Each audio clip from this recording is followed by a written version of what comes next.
অধ্যক্ষ সন্দীপ ঘোষ পদত্যাগ করে সোমবার সকালে আর বিকালে স্বাস্থ্য দপ্তর একেই আবার অধ্যক্ষ হিসাবে নতুনভাবে নিয়োগ করে ন্যাশনাল মেডিকেল কলেজে।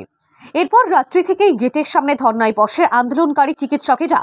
এতেই এখানে আসেন বিধায়ক স্বর্ণকমল সাহা এবং জাভেদ খান।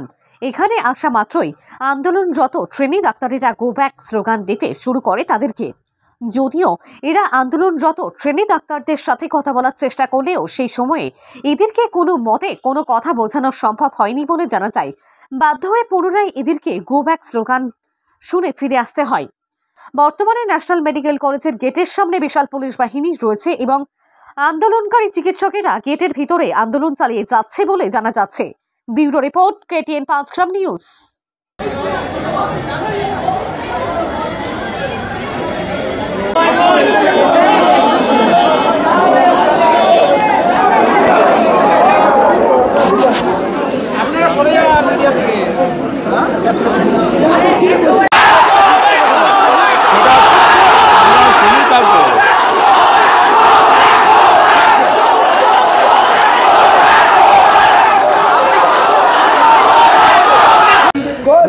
এই ধরনের যে ঘটনা, সেই ঘটনার তো প্রতিবাদ করতে তোমরা প্রত্যেক দিনই নেমেছো এবং আমরা জানি যে গতকাল প্রিন্সিপাল যে সন্দীপ ঘোষ তিনি পদত্যাগ করেছেন, তারপর তাকে এইখানকার প্রিন্সিপাল করে পাঠানো হয়েছে।